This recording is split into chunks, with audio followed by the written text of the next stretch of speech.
Doctor Yunus Elon Musk হৃদ্যতাপূর্ণ ফোনালাপ। ঢাকা দিল্লি পরিবর্তিত পরিস্থিতিতে যুক্তরাষ্ট্রের তত আগ্রহ নেই, মোদিকে বুঝিয়ে দিয়েছেন ট্রাম্প। নির্বাচন নিয়ে টালবাহানা নয়, সরকারকে আহ্বান বিএনপির। শেখ হাসিনার বিচার ও আওয়ামী লীগের নিবন্ধন বাতিলের দাবিতে অটল নাগরিক কমিটি। সৌভাগ্য রজনী, পবিত্র লাইলাতুল বরাত আজ। ইবাদত বন্দেগীতে পালনের ব্যাপক প্রস্তুতি। তুরাগ তীরে চলছে দ্বিতীয় পর্বের ইজতেমা।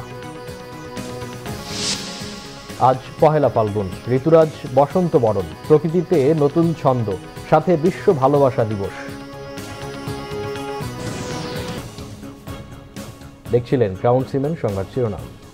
বাংলাদেশের অন্তর্বর্তী সরকারের প্রধান উপদেষ্টা অধ্যাপক মোহাম্মদ ইউনূসের সঙ্গে যুক্তরাষ্ট্রের সরকারি দক্ষতা বিষয়ক বিভাগের প্রধান ইলন মাস্কের ফোনালাপ হয়েছে। ভিডিও আলোচনায় ভবিষ্যৎ সহযোগিতার ক্ষেত্র উন্মেষণ এবং বাংলাদেশে স্টারলিংক স্যাটেলাইট ইন্টারনেট সেবা চালুর বিষয়ে বিস্তারিত আলোচনা করেছেন তারা। বাংলাদেশ সময় বৃহস্পতিবার রাত ৯টার দিকে তাদের মধ্যে ফোনে কথা হয়। কথোপকথনে অধ্যাপক ইউনূস এবং ইলন মাস্ক স্টারলিংকের স্যাটেলাইট যোগাযোগে বিশেষ করে বাংলাদেশের উদ্যোগী যুবক, গ্রামীণ ও পিছিয়ে থাকা নারী এবং প্রত্যন্ত অঞ্চলের জনগোষ্ঠীর রূপান্তরমূলক প্রভাবের উপর জোর দেন। কম খরচে কিভাবে উচ্চগতির ইন্টারনেট সংযোগ বাংলাদেশের শিক্ষা, স্বাস্থ্যসেবা এবং অর্থনৈতিক উন্নয়নের ক্ষমতায়ন অনুন্নত অঞ্চলে এবং এর লাখ লাখ ক্ষুদ্র উদ্যোক্তাকে জাতীয় সীমানার বাইরে প্রবাসী থাকার দিতে পারে সে বিষয়ে তারা আলোচনা করেন। অধ্যাপক ডক্টর ইউনূস বলেন, স্টারলিংক হবে গ্রামীণ ব্যাংক এবং গ্রামীণ ফোনের একটি সম্প্রসারণ, যা গ্রামের নারী ও যুবকদের বিশ্বের সঙ্গে সংযুক্ত করার পথ প্রদর্শক হতে পারে। জবাবে ইলন মাস্ক দারিদ্র্য বিমোচনে এর বৈশ্বিক প্রভাব স্বীকার করে গ্রামীণ ব্যাংকের ক্ষুদ্র ঋণ মডেলের প্রশংসা করেন। বাংলাদেশ সফরে ডক্টর ইউনূসের আমন্ত্রণে ইতিবাচক সাড়া দিয়েছেন ইলন মাস্ক। সংযুক্ত আরব আমিরাতে 2 দিনের সফর শেষে দেশের পথে প্রধান উপদেষ্টা অধ্যাপক ডক্টর মোহাম্মদ ইউনূস দুবাই এয়ারপোর্টে প্রধান উপদেষ্টাকে বিদায় জানান সংযুক্ত আরব আমিরাতের ক্রীড়ামন্ত্রী ডক্টর আহমেদ বেলহুল আল ফালাসি। 2 দিনের সফরে ওয়ার্ল্ড গভর্নমেন্ট সামিটে যোগ দেওয়ার পাশাপাশি সাইডলাইন বৈঠকে আমিরাতের স্বাস্থ্য বাণিজ্যমন্ত্রী সহ একাধিক মন্ত্রীর সাথে বৈঠক করেন। এ সময় সংযুক্ত আরব আমিরাতের ভিসা নিষেধাজ্ঞা তুলে নিয়ে বাংলাদেশ থেকে আরও শ্রমিক নেওয়ার আহ্বান জানান ডক্টর ইউনূস। এছাড়া দুদেশের মধ্যে ব্যবসা বাণিজ্য বৃদ্ধি, চট্টগ্রাম বন্দর সহ শিক্ষা খাতে বিনিয়োগে আগ্রহী আমিরাতের বিনিয়োগকারীদের সাথে আলোচনাও করেন প্রধান উপদেষ্টা। বাংলাদেশের সস্তা শ্রম ব্যবহার করে আমিরাতের জন্য হালাল পণ্য উৎপাদনের একটি কেন্দ্র গড়ে তোলার সম্ভাবনার কথাও তুলে ধরেন ডক্টর মোহাম্মদ ইউনূস। বাংলাদেশের রাজনৈতিক পট পরিবর্তনে যুক্তরাষ্ট্রের খুব একটা আগ্রহ না থাকার বিষয়টি বুঝিয়ে দিয়েছেন মার্কিন প্রেসিডেন্ট ডোনাল্ড ট্রাম্প। যুক্তরাষ্ট্র সফরে যাওয়া ভারতের প্রধানমন্ত্রী নরেন্দ্র মোদীর সাথে বৈঠকে বাংলাদেশ প্রসঙ্গে আসলেও এ বিষয়ে আলোচনা খুব একটা এগোয়নি। বৃহস্পতিবার হোয়াইট হাউসে মার্কিন প্রেসিডেন্ট ট্রাম্পের সাথে ভারতের প্রধানমন্ত্রী মোদীর বৈঠকের পর বাংলাদেশ নিয়ে কথা হয়। বাংলাদেশ প্রসঙ্গ টেনে আনেন ভারতের এক সাংবাদিক। ট্রাম্পের কাছে জানতে চান, সাবেক বাইডেন প্রশাসনের আমলে বাংলাদেশের রাজনৈতিক পট পরিবর্তনে যুক্তরাষ্ট্রের ডিপ স্টেট জড়িত থাকায় বর্তমান প্রশাসনের ভূমিকা কি থাকবে। জবাবে ট্রাম্প বলেছেন, বাংলাদেশ প্রসঙ্গ মোদির উপর ছেড়ে দিয়েছেন। এই বৈঠকের আগে ভারতের উদ্দেশ্যে হুমকি দিয়েছেন ট্রাম্প। বলেছেন, যেসব দেশ যুক্তরাষ্ট্রের উপর চড়া শুল্ক বসায় তাদের উপর একই হারে পাল্টা শুল্ক বসবে। তালিকায় যে ভারত সবার উপরে থাকবে তা খোলামেলাভাবে জানিয়ে দিয়েছেন ট্রাম্প। এক্ষেত্রে আমাদের ডিপ স্টেটের কোনো ভূমিকা ছিল না। এটা এমন একটা বিষয় যা নিয়ে প্রধানমন্ত্রী মোদী দীর্ঘদিন ধরে কাজ করছে, আর সত্য বলতে শত শত বছর ধরে এই বিষয়টি নিয়ে কাজ চলছে। আমি এটি প্রধানমন্ত্রীর হাতে ছেড়ে দিচ্ছি। নির্বাচন নিয়ে টালবাহানা না করতে সরকারের প্রতি আহ্বান জানিয়েছেন বিএনপির স্থায়ী কমিটির সদস্য মির্জা আব্বাস। তিনি বলেন, সরকারকে বিভ্রান্ত করতে বিভিন্ন রাজনৈতিক দল বিভিন্ন কথা বলছে। যারা নির্বাচন ব্যাহত ও প্রশ্নবিদ্ধ করার চেষ্টা করছে তাদের দেশের স্বাধীনতা, সার্বভৌমত্ব এবং ভোটাধিকার হরণের চেষ্টা করছে বলেও অভিযোগ তার। সরকারের মধ্যে থাকা কিছু লোক সিন্ডিকেটকে আশকারা দিচ্ছে বলেও দ্রব্যমূল্য নিয়ন্ত্রণে আসছে না বলেও অভিযোগ মির্জা আব্বাসের। আহমেদ সারোয়ারের রিপোর্ট। কেন্দ্রীয় কর্মসূচির অংশ হিসেবে সদস্য নবায়ন কর্মসূচি শুরু করেছে ঢাকা মহানগর দক্ষিণ বিএনপি। শুক্রবার নয়াপল্টন দলীয় কার্যালয়ে এর উদ্বোধন করেন বিএনপি স্থায়ী কমিটির সদস্য মির্জা আব্বাস। এই সময় তিনি বলেন, দলের মধ্যে কিছু স্বার্থান্বেষী মহল আছে যারা নিজের স্বার্থের বাইরে অন্য কিছু ভাবে না। সংগঠন বিরোধী কার্যক্রমে জড়িতদের সদস্যপদ যেন নবায়ন না হয় সেদিকে নজর রাখার পরামর্শ তার। নির্বাচন নিয়ে কোনো টালবাহানা করবেন না। আমি সরকারকে বলছি না, আমি বলছি এই সরকারকে বিভ্রান্ত করার জন্য বিভিন্ন রাজনৈতিক দল বিভিন্নভাবে নির্বাচন নিয়ে বিভিন্ন কথা বলছেন, এই সরকারকে অস্বস্তির অবস্থা ফেলে দিচ্ছেন। আমরা এই সরকারকে বলতে চাই, আপনারা ডিসেম্বরের ঘোষণা দিয়েছেন, ডিসেম্বরের নির্বাচন দিন। আমরা সকল সময় নির্বাচনের জন্য প্রস্তুত। নির্বাচনকে প্রশ্নবিদ্ধ করার জন্য চেষ্টা করছেন, পক্ষান্তরে তারা দেশের স্বাধীনতার সার্বভৌমত্বকে ধ্বংস করার চেষ্টা করছে। অনেকে বলেন নির্বাচনের আগে বিচার করতে হবে, 3 মাসের মধ্যে তড়িঘড়ি করে নির্বাচন আপনারা বিচার করবেন, পারলে করেন, 3 মাসের মধ্যে বিচার করেন, অবিচার নয়। রমজানকে সামনে রেখে জিনিসপত্রের দাম বাড়ছে অভিযোগ করে তিনি বলেন, সিন্ডিকেট তাদের কাজ বন্ধ করেনি, টেবিল ব্যবসায়ীদের সাথে হাত মিলিয়েছে বিশেষ একটি রাজনৈতিক দল। সরকারের পরিবর্তন হয়েছে, কিন্তু সিন্ডিকেটের কোনো পরিবর্তন হয় নাই। সিন্ডিকেটের কাজ করে যাচ্ছে এবং এই সরকারকে একটি বিব্রত অবস্থায় ফিরিয়ে দিতে চেষ্টা করছে। অনেকে বলে সরকারের মধ্যে এমন লোক রয়ে গেছে এখন পর্যন্ত যারা এদেরকে আশ্রয় দিয়ে বড় করতেছে। আজকে বিভিন্ন ব্যবসায়িক গ্রুপকে পৃষ্ঠপোষকতা দিয়ে যাচ্ছেন 2-1টি রাজনৈতিক দল, 2-1জন রাজনৈতিক ব্যক্তি, ওদের সবার সঙ্গে হাত মিলিয়ে ফেলেছেন বিশেষ একটি রাজনৈতিক দল, যারা বারবার আমাদেরকে দোষারোপ করে, আসলে নিজের দোষ ঢাকতে গিয়ে ওই বিএনপির মতো দোষারোপ করতেছে। সকালে আদাবরে একটি ফ্রি মেডিকেল ক্যাম্পের উদ্বোধন করে বিএনপি চেয়ারপারসনের উপদেষ্টা আব্দুস সালাম নেতাকর্মীদের নির্বাচনের প্রস্তুতি নেয়ার আহ্বান জানান। সব কিছু ভুলে এখন আমাদেরকে নির্বাচনের কাজে নেমে যেতে হবে। ভোটগুলো হইলো কিনা ঠিক করতে হবে, ভোট সেন্টারগুলোকে ঠিক করতে হবে, আনুষঙ্গিক যে কাজগুলো আছে সেগুলো করতে হবে, আর জনগণের পাশে আমাদেরকে থাকতে হবে। এদিকে জাতীয় প্রেস ক্লাবের সামনে এক নাগরিক সমাবেশে বিএনপি চেয়ারপারসন উপদেষ্টা জয়নুল আবদিন ফারুক অবিলম্বে নির্বাচনের মধ্য দিয়ে জনপ্রতিনিধিদের হাতে ক্ষমতা হস্তান্তর ও রমজানকে সামনে রেখে দ্রব্যমূল্য নিয়ন্ত্রণের দাবি জানান। আহমেদ সরওয়ার, বাংলা ভিশন, ঢাকা। সংস্কার নিয়ে রাজনৈতিক দলগুলোর সঙ্গে আলোচনা শুরু হবে আগামীকাল। নতুন ব্যবস্থায় দেশে ফ্যাসিবাদ আর মাথাচাড়া দিয়ে উঠতে পারবে না বলে মন্তব্য করেছেন শিল্প ও গণপূর্ত উপদেষ্টা আদিলুর রহমান খান। স্বৈরাচার প্রতিরোধ দিবস উপলক্ষে রাজধানীর শিক্ষা চত্বরে স্বৈরাচার পতন আন্দোলনের শহীদদের প্রতি শ্রদ্ধা জানান 90-এর ছাত্র আন্দোলনের নেতাকর্মী, সমাজতান্ত্রিক ছাত্র ফ্রন্ট, স্বৈরাচার বিরোধী ছাত্র পরিষদ, বিপ্লবী ছাত্র মৈত্রী, পাহাড়ি ছাত্র ফ্রন্ট সহ বিভিন্ন সংগঠনের নেতাকর্মীরা। এ সময় বক্তারা বলেন, 90 এবং 24-এর স্বৈরাচার পতনের আন্দোলন একই সূত্রে গাঁথা। সব ষড়যন্ত্র মোকাবেলা করে সকল রাজনৈতিক দলকে ঐক্যবদ্ধ থাকার আহ্বান জানান সাবেক ডাকসু নেতা বিএনপি চেয়ারপারসনের উপদেষ্টা আমানুল্লাহ আমান।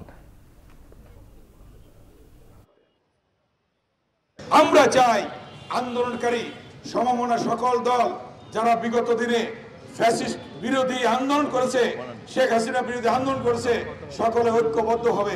আগামীতে একটি গণতান্ত্রিক সরকার কায়েম হবে এবং বিএনপির ভারপ্রাপ্ত চেয়ারম্যান জনাব তারেক রহমান যেটা বলেছেন যে আগামীতে যে নির্বাচন হবে সেই নির্বাচনে আন্দোলনকারী বিগত দিনে সকল দলকে নিয়ে জাতীয় সরকার গঠন হবে। আগামীকাল থেকে যে সংস্কার নিয়ে আলোচনা শুরু হবে রাজনৈতিক দলগুলোর সঙ্গে, এই সংস্কারের আলোচনা দেশে একটা গণতান্ত্রিক ব্যবস্থা প্রতিষ্ঠার জন্য এগিয়ে নিয়ে যাবে দেশকে। আমি আশা করি বাংলাদেশ কখনোই আর ফ্যাসিবাদের দিকে ফিরে যাওয়ার সুযোগ রাখবে না। গণতান্ত্রিক বাংলাদেশের জন্য শেখ হাসিনার বিচার ও আওয়ামী লীগের নিবন্ধন বাতিল, এই দুই বিষয়ে ফয়সালা হতেই হবে, এমন মন্তব্য করেছেন জাতীয় নাগরিক কমিটির আহ্বায়ক নাসির উদ্দিন পাটোয়ারি। বলেন, সংসদ নির্বাচনের বদলে গণপরিষদ নির্বাচনের পথেই হাঁটা উচিত।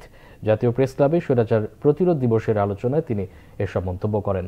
নাসির উদ্দিন পাটোয়ারি বলেন, মুজিববাদী সংবিধান বাতিল করে তা নতুন করে সাজাতে হবে, তা না হলে স্বৈরতান্ত্রিক ভিত্তি উপড়ে ফেলা যাবে না। জাতিসংঘের রিপোর্টের মাধ্যমে শেখ হাসিনার অত্যাচার বর্বরতা স্পষ্ট হয়েছে। দেশকে নিয়ে বিভিন্ন জায়গায় এখনও ষড়যন্ত্র হচ্ছে অভিযোগ করে বলেন, এর একমাত্র সমাধান আওয়ামী লীগের দ্রুত বিচার নিশ্চিত করা। জানান, ছাত্র সমাজের উদ্যোগে জাতীয় নাগরিক কমিটি যে দল গঠন করছে তা হবে মধ্যপন্থার। ঐক্যমত্য কমিশনের বৈঠকের সুযোগকে কাজে লাগাতে রাজনৈতিক দলগুলোর প্রতি আহ্বানও জানান নাসির উদ্দিন পাটোয়ারি। আগেই তাদের যদি নিবন্ধন বাতিল করতে বাংলাদেশের মানুষ সচেষ্ট না হয়, তাহলে এই যে আমাদের আপকামিং যে নির্বাচন রয়েছে জনগণের সামনে গভীর সংকট অপেক্ষা করছে।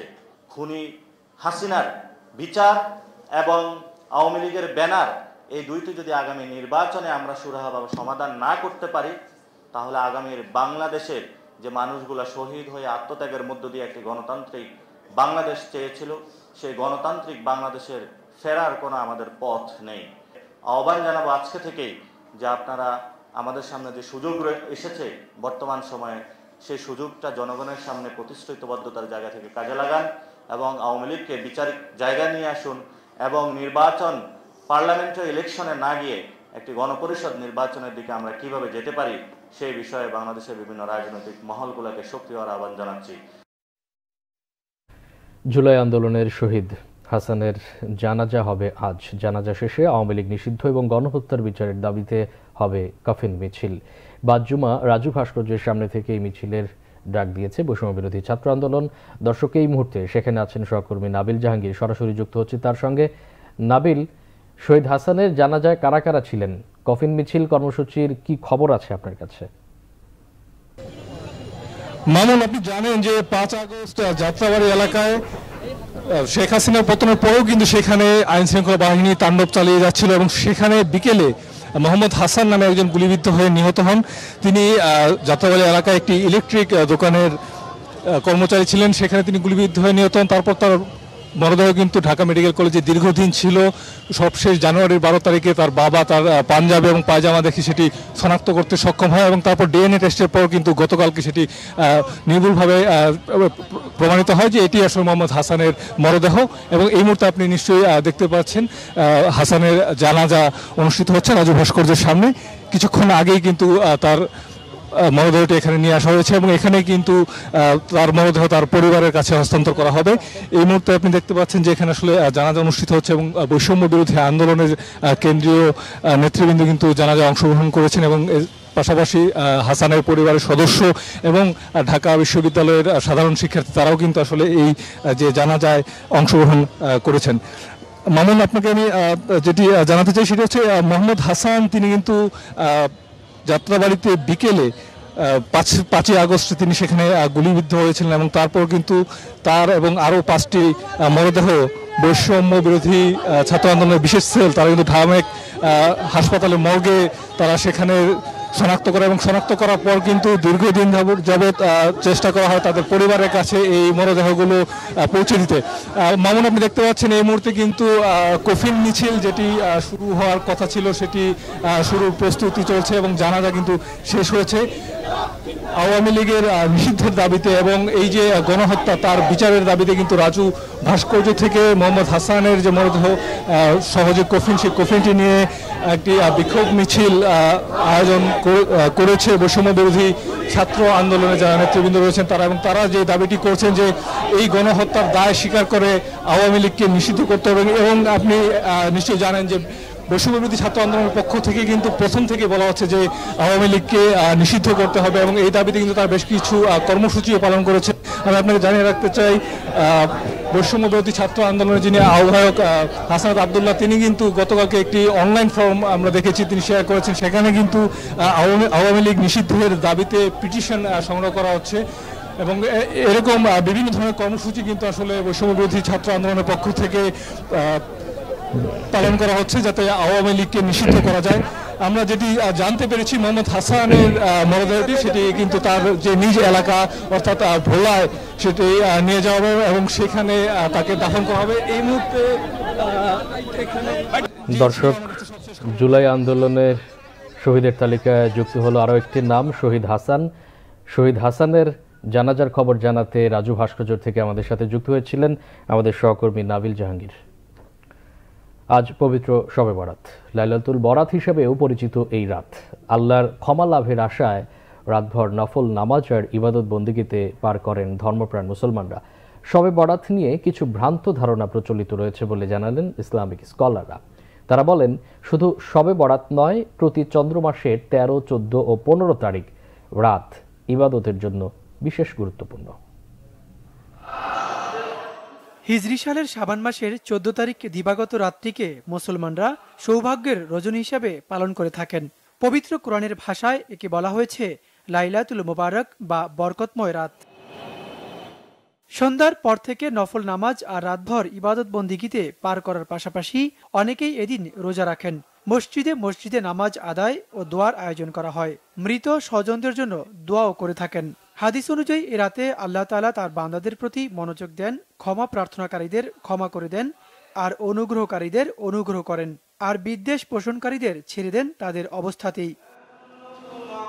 ইসলামিক চিন্তাবিদদের মতে এ রাতেই মানুষের আমল পৌঁছানো হয়, তাদের রিজিক বরাদ্দ হয়। কোনো বান্দা নিজ কৃতকর্মে অনুতপ্ত হয়ে ক্ষমা চাইলে আল্লাহ তাআলা এই রাতে তাদের ক্ষমা করে দেন। শবে বরাত নিতান্তই নফল ইবাদত উল্লেখ করে ইসলামিক চিন্তাবিদরা বলেন, আল্লাহ অহংকারী আর শিরককারী ছাড়া সবাইকে ক্ষমা করে দেন। তবে শবে বরাত নিয়ে প্রচলিত কিছু ভ্রান্ত ধারণা রয়েছে বলেও জানান তারা। সকল রাতের শেষ ভাগে দুনিয়ার আকাশে এসে ঘোষণা দেন যে কে ক্ষমা চাও আমি ক্ষমা করব, কার রিজিক দরকার আমি রিজিক দেব। সকল রাতে, এই সকল রাতের মাঝে তো শবে বরাত কেন, সকল রাত এর মধ্যে শামিল। আমাদের হৃদয়ের মধ্যে অনেক ধরনের কালো জিনিস আছে, পচা জিনিস আছে, সেগুলোকে দূর করতে হবে। এর মধ্যে 1 নম্বর হলো আমাদের যদি কোনো ভেতরে শিরক থেকে থাকে তাহলে শিরক মুক্ত জীবনযাপন করতে হবে। দ্বিতীয়ত আমার ভেতরে যদি কোনো ধরনের বিদ্বেষ, হিংসা ইত্যাদি থেকে থাকে সেগুলো বিদূরিত করতে হবে। এটা যদি আমরা করতে পারি তাহলে আসলে লাইলাতুন নিসফি মিন শাবানের যে শিক্ষা, সেই শিক্ষাটা আমরা অর্জন করতে পারি।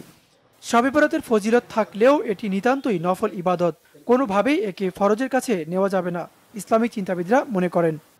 এই রাতের সকল ইবাদত কিন্তু নফল, কোরআন পড়ি, নফল ইবাদত করি, পরের দিন রোজা রাখি, এটাও হাদিসে আছে। পরের দিন নিসফে শাবানের পরের দিন রোজা রেখেছেন আল্লাহ রসুল, নিজে রাখতে বলেছেন।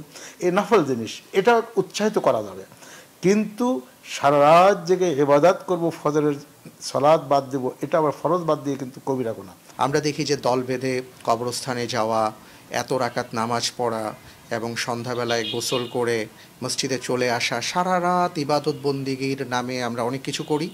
এরপরে দেখা যায় ফজরের নামাজ আমাদের কাজা হয়ে যায়, ছুটে যায়, এবং অনেকে আমরা ফজর পড়ি না, জোহর পড়ি না। আমরা ভাবি কি যে এই রাতে আমার ভাগ্য নির্ধারণ হয়েছে, সুতরাং আল্লাহ তাআলার কাছ থেকে আমি ভাগ্য ঠিক করে নিয়েছি, আগামী 1 বছর আমি যা খুশি তাই করব, আবার ভাগ্য ঠিক করে নেব।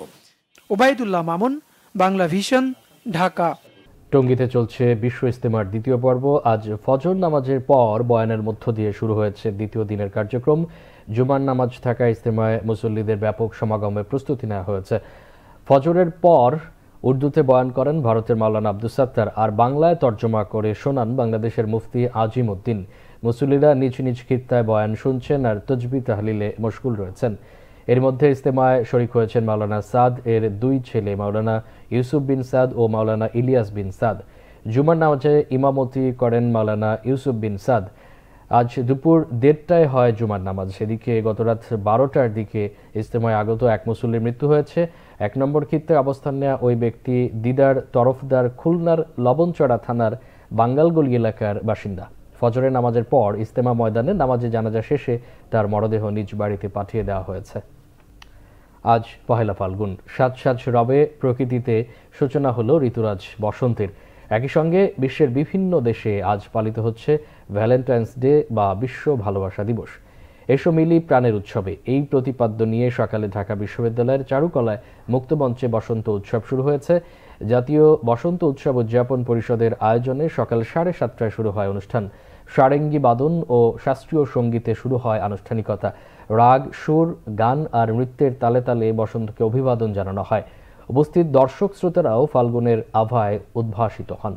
বাসন্তী শাড়ি, বর্ণিল পোশাক আর ফুলের মালায় ফাল্গুনের প্রথম দিনকে স্বাগত জানান তরুণ তরুণী সহ নানা বয়সের মানুষ। উৎসবমুখর পরিবেশ আর সাংস্কৃতিক পরিবেশনার মধ্য দিয়ে বসন্তের আগমনী বার্তা আর ভালোবাসার সুর ছড়িয়ে পড়ে চারদিকে। আমি আমার দেশে আছি, আমি একটা উৎসবে আসছি, আমি উৎসব মুখর পরিবেশে আছি। আমি কোথায় কি হচ্ছে, কেমন কোনো সমস্যা ফিল করছি কিনা এটাও আমার মাথায় রাখছি না। আমি ফাল্গুনটা আমরা অন্যভাবে স্পেশালভাবে উদযাপন করি, আর ভালোবাসা দিবসটা অন্যরকম। দুইটা একসাথে ভালো লাগছে, মিলেমিশে একই সাথে একই রং, একটা লাল একটা হলুদ। পরিবেশের পরিবর্তন হবেই, চারপাশে পরিবর্তন হবেই, কিন্তু নিজের মনের শান্তির জন্য আমাদেরকে এই দিনগুলোর সাথে থাকতে হবে। আমি থাকি বিদেশে, আমেরিকায়, কিন্তু এবার আমার খুব ভালো লাগছে এসে, আর অনিমা রায়ের সাথে প্রোগ্রাম করব দেখে খুবই ভালো লাগছে। ছুটির দিনে জমে উঠেছে বইমেলা। শিশু প্রহরে ক্ষুদে পাঠকদের পদচারণায় মুখর বইমেলা প্রাঙ্গণ। আজ অমর একুশে বইমেলার দ্বিতীয় শিশু প্রহর বেলা 12টা থেকে 1টা পর্যন্ত চলে। শিশুদের জন্য আয়োজন করা হয় বিশেষ পাপেট শো ও গল্পের আসরের। প্রতিদিন বেলা 3টা থেকে রাত 9টা পর্যন্ত বইমেলা খোলা থাকলেও শুক্র ও শনিবার বেলা 11টা থেকে দুপুর 1টা পর্যন্ত বিশেষ শিশু প্রহরের আয়োজন থাকে। তবে শবে বরাতের থাকায় শুক্রবার সন্ধ্যায় 7টার মধ্যে বইমেলা শেষ করা হবে। আগামীকাল শনিবার শিশু প্রহরের আয়োজন থাকছে না। এছাড়া আন্তর্জাতিক মাতৃভাষা দিবস উপলক্ষে 21 ফেব্রুয়ারি মেলা সকাল 8টা থেকে শুরু হয়ে রাত 9টা পর্যন্ত চলবে। এবারের বইমেলায় অংশ নেয় 708টি প্রকাশনা প্রতিষ্ঠানের মধ্যে 74টি প্রতিষ্ঠান শিশু চত্বরে স্টল করেছে। গরিলা, একটা বাচ্চার গল্প আছে। আসলে আমরা তো তেমন একটা সময় পাই না। আজকে দিনটাতে সবকিছু মিলে সময় করে বাচ্চা বউকে নিয়ে এখানে আসা। আমার ভূতের গল্প পছন্দ। বই কিনতে এসেছি সিম্পল দেখতে। গল্পের বই। কার সাথে এসেছো? দাদার সাথে। সাপ্তাহিক ছুটির দিন শুক্রবার, তো সচরাচর এমনি সময় পাওয়া যায় না, অফিস আছে থাকে। তো আজকে আমাদের বউ এবং ছেলে মেয়ে নিয়ে আসছি।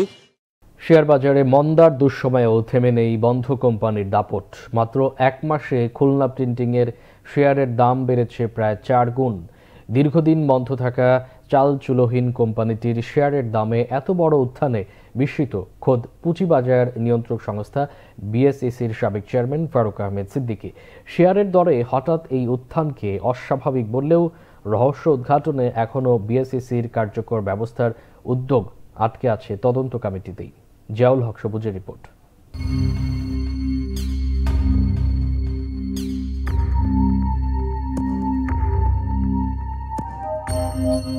2014 সালের অগাস্টে শেয়ার বাজারে তালিকাভুক্ত হয় Khulna printing and packaging limited. কিন্তু কয়েক বছর না যেতেই লোকসানে পড়ে নাম সর্বস্ব এই কোম্পানিটি। সবশেষ 2020 সালে শেয়ার প্রতি 25 পয়সা নগদ লভ্যাংশ দেওয়ার পর আর দেখেনি লাভের মুখ। এরপর থেকে দীর্ঘদিন ধরেই বন্ধ খুলনা প্রিন্টিং। প্রতিষ্ঠানটি সম্পর্কে জানতে রাজধানীর আকরাম টাওয়ারে প্রধান কার্যালয়ে বাংলাভিশন টিম। সেখানে বদ্ধ ঘরে খালি পড়ে আছে বিভিন্ন ডেস্ক। কোম্পানির বেশিরভাগ কাগজপত্রও ধরেছে উইপোকা। এ নিয়ে ক্যামেরার সামনে কথা বলতে রাজি হননি অফিসটির একমাত্র কর্মকর্তা ইজাজউদ্দিন অনু। তবে জানান তার মালিক এসএম আমজাদ হোসেনের 12টি কোম্পানির সবই এখন বন্ধ। অ্যাকচুয়ালি এরকম আমাদের কোনো অ্যাক্টিভিটিসও নাই। ইভেন আমরা ডিসিএসসি, এসিসি এবং আপনার ডিএসসি, তারপর সিএসসির কোনো ফি পর্যন্ত দিতে পারতেছে না। ব্যবসা তো সব বন্ধ, সব প্রতিষ্ঠানের অ্যাকাউন্ট ক্লোজ, তার পার্সোনাল অ্যাকাউন্ট ক্লোজ। সে ব্যবসা নাই, তার সে কি করবে? ইভেন আমরা 2-3 বছর ধরে হলো আপনার ইয়েও করতে পারি না, এজিএম হয় নাই। আসলে ভাই আমাদের কোনো হাত নাই, এটা 100% প্রপাগান্ডা। এটা গেম খেলছে কেউ না কেউ। কেউ যদি প্রমাণ করতে পারে আমাদের অফিস স্টাফ কিংবা আমাদের মালিকের একটা শেয়ার কারোর আছে, আমি নিজেই এখান থেকে চলে যাবো। তবে উৎপাদন বন্ধ থাকলেও থেমে নেই কোম্পানিটির শেয়ারের দাম। 1 মাসের ব্যবধানে শুধু জানুয়ারিতেই 7 টাকার শেয়ারের দর ছুঁয়েছে 33 টাকা। এর পেছনে কারসাজিকেই দুষছেন বিশেষজ্ঞরা। প্রতিটা দেশে কিছু গুজব সৃষ্টিকারী লোক আছে, ম্যানিপুলেটর আছে। এগুলো তো ম্যানিপুলেটরদের জন্য হয় এবং আমাদের ইনভেস্টররা আনফর্চুনেটলি ম্যানিপুলেটরদের পিছনে ছোটে। যে বললো যে এখানে ইনভেস্ট কর, 7 দিন পরে দাম বেড়ে যাবে, ডবল হবে, ওইখানে ইনভেস্ট করে। দেখেও না কোম্পানিটা আছে কি না আছে। তো এই ধরনের ঘটনা হচ্ছে, এগুলো কঠোরভাবে দমন করা উচিত। যেটা জিনিস হচ্ছে আপনি ডিলিস্ট করতে পারেন, সেই ডিলিস্টিংয়ের প্রসেসে আপনাকে যেতে হবে। ডিলিস্ট করাটা একটা লম্বা প্রসিডিউরের ব্যাপার, বা কোম্পানি ডিজলভ করা আরও ডিফিকাল্ট প্রসিডিউরের ব্যাপার। খুলনা প্রিন্টিংয়ের অস্বাভাবিক উত্থান নাকের ডগায় দেখেও রহস্য উদ্ঘাটনে কালক্ষেপণ করেছে নিয়ন্ত্রক সংস্থা বিএসইসি। যদিও পরে 1 মাস সময় দিয়ে তদন্তের নির্দেশনাও দিয়েছে সংস্থাটি। রিসেন্টলি যে এটার প্রাইস মুভমেন্ট ইনক্রিজিং ট্রেন্ড একটু সাসপিশিয়াস এবং বেশ সিগনিফিক্যান্ট ছিল। তো সেক্ষেত্রে আমাদের সার্ভেলেন্স থেকে এটা তাদের নজরে আসছে। নজরে আসার পরে এটা এক্সচেঞ্জকে একটা ডিরেকশন দেওয়া হয়েছে যে এটা ট্রেনিংটা ইনভেস্টিগেশন করে একটা রিপোর্ট দেওয়ার জন্য। ওই রিপোর্ট আসলে এখানে ম্যানিপুলেটিভ অ্যাটেম্প ছিল কিনা এবং ম্যানিপুলেশনের যদি প্রমাণিত হয় কারা দায়ী, সেই ফাইন্ডিংসে সেটা বেরিয়ে আসলে সেই রিপোর্ট লিগ্যাল অ্যানালাইসিস করে এনফোর্সমেন্টে হয়তো বা রেফার করা হবে। শেয়ার বাজারে তালিকাভুক্ত ৩৯০টি কোম্পানির মধ্যে দুর্বল শ্রেণীর জেড ক্যাটাগরিতে রয়েছে ১০৩টি কোম্পানির শেয়ার। এর মধ্যে বন্ধ থাকা কোম্পানিগুলোর শেয়ারকে বিশেষ নজরদারির পরামর্শ দিয়েছেন বিশেষজ্ঞরা। জিয়াউল হক সবুজ, বাংলা ভিশন, ঢাকা। অস্থিতিশীল হয়ে উঠেছে ভোজ্য তেলের বাজার। সরবরাহ কমিয়ে কৃত্রিম সংকটের অজুহাত বিক্রেতাদের। রোজার সামনে রেখে দাম বাড়ানোর আভাস দিচ্ছেন তারা। শবে বরাত উপলক্ষে দাম বেড়েছে গরুর মাংস আর মুরগির, কিছুটা কমেছে মাছের দাম, চড়েছে লেবু ও শসার দাম, অন্যান্য সবজির দামও কিছুটা বেড়েছে। গেল কয়েক সপ্তাহ ধরেই বেশ অরাজকতা চলছে ভোজ্য তেলের বাজারে। চাহিদার তুলনায় সরবরাহ কম ও তেলের সাথে অন্য পণ্য গছিয়ে দেওয়ার অভিযোগ বিক্রেতাদের। এবার সেই সংকট আরও প্রকট হয়েছে। রমজানকে সামনে রেখে কোম্পানি ও ডিলারদের এমন কারসাজি রুখে দিতে সরকারকেই পদক্ষেপ নিতে হবে বলে মনে করেন ক্রেতারা। আর 15 দিন বাকি আছে রমজানের, ওই ক্ষেত্রে কোম্পানিগুলো তেল দিচ্ছে না, মানে সংকট দিচ্ছে। এটা কি কারণে সেটা আমরা বলতে পারি না। আমার দৈনিক তেল লাগবে 50-60 কারণ, আমাকে অনলি তেলের 3 কারণ 4 কারণ তেল দেয়। তেল না থাকা এটা একটা কারসাজি আমি মনে করি। আর এগুলো তো এই ব্যাপারগুলো কারসাজিগুলো দমন করার জন্য আমাদের স্বার্থে যাদের কর্তৃপক্ষের একটু পদক্ষেপ নেওয়া উচিত, না হলে আমাদের খুব কষ্ট হয়। ডিলার কোনো জায়গাতে আম করে মনে করেন 1 সপ্তাহ 15 দিন তেলে দেয় না, 1 কারণ 2 কারণ 5 কারণ করে তেল দিচ্ছে। এটা আসলে কোম্পানির কাছে সবকিছু, কোম্পানি সরবরাহ কমা দিচ্ছে, ডিলার এটাই অজুহাত দিচ্ছে যে কোম্পানি তেল দিতেছে না। শবে বরাত উপলক্ষে গরুর গোশতের বাজারে ক্রেতা সমাগম বেশ, দামও কিছুটা বাড়তি রাখার অভিযোগ ক্রেতাদের। এদিকে আগের দামেই গোশত বিক্রি হচ্ছে বলে দাবি বিক্রেতাদের। কমেছে মাছের চাহিদা, তাই দাম কেজিতে 1 থেকে 150 টাকা কমের কথা বলছেন বিক্রেতারা। কেজিতে 10 টাকা বেড়ে বিক্রি হচ্ছে ব্রয়লার ও সোনালী মুরগি। শবে বরাতের কারণে সবাই গোশতের দিকে চাহিদা, মাছের দিকে চাহিদা কম, এই জন্য মাছের দাম মোটামুটি সব মাছের দাম কম আছে। মাছের দামটা নিয়ন্ত্রণ হিসাব, মানে বাজার হিসাব বর্তমানে একটু নিয়ন্ত্রণের বাইরে বেশি। ইলিশ মাছের কেজি কত টাকা, মনে করেন গরিবের মাছ খাওয়া খুব কষ্টকর। আমরা 750 টাকা বিক্রি করছি, আমরা বাড়াচ্ছি, ওই যে রেট আগে ছিল আমরা ওই রেটেই বিক্রি করছি। 750 টাকা চলছিল, 700 টাকাও কিনছি, এখন শুনতেছি 780 টাকা করে। সবার অনুযায়ী দাম অবশ্যই বেশি পাচ্ছে। কাঁচা বাজারে বেড়েছে লেবু ও শসার দাম। লেবু হালিতে বিক্রি হচ্ছে 40 থেকে 60 টাকায়, শসা পাওয়া যাচ্ছে 50 টাকা কেজিতে। কিছুটা বেড়েছে অন্যান্য সবজির দামও। টমেটোর দাম ঠিক আছে, খালি শসার দাম একটু বাড়ছে। শসা ছিল 30 টাকা, এখন 40-50 টাকা হয়েছে। লেবুর দাম খুবই চড়া, মানে আপনার দ্বিগুণের চেয়ে বেশি হয়ে গেছে গত সপ্তাহে যেটা দেখছিলাম। আর সবজির দামও একটু চড়া। এই যে 40, ভালোটা 50, এমন আছে 80 টাকা ওয়ালি আছে। ভালোটা ভালো খারাপ আছে, ভালো আছে, বুঝে না। শসা 50। আগের বাড়তি দামেই মিনিকেট চাল প্রকারভেদে 78 থেকে 80 টাকা কেজি এবং 28 জাতের চাল বিক্রি হচ্ছে 57 থেকে 58 টাকায়। মামুন আব্দুল্লাহ, বাংলা ভিশন, ঢাকা। সংবাদ শেষ করব ক্রাউন সিমেন্ট শিরোনামগুলো আরেকবার জানিয়ে। ডক্টর ইউনুস ইলন মাস্ক হৃদ্যতাপূর্ণ ফোনালাপ। ঢাকা দিল্লি পরিবর্তিত পরিস্থিতিতে যুক্তরাষ্ট্রের তত আগ্রহ নেই, মোদিকে বুঝিয়ে দিয়েছেন ট্রাম্প। নির্বাচন নিয়ে টালবাহানা নয়, সরকারকে আহ্বান বিএনপির। শেখ হাসিনার বিচার ও আওয়ামী লীগের নিবন্ধন বাতিলের দাবিতে অটল নাগরিক কমিটি। সৌভাগ্য রজনী পবিত্র লাইলাতুল বরাত আজ। ইবাদত বন্দেগীতে পালনের ব্যাপক প্রস্তুতি। তুরাগ তীরে চলছে দ্বিতীয় পর্বের ইজতেমা। আজ পহেলা ফাল্গুন, ঋতুরাজ বসন্ত বরণ, প্রকৃতিতে নতুন ছন্দ, সাথে বিশ্ব ভালোবাসা দিবস।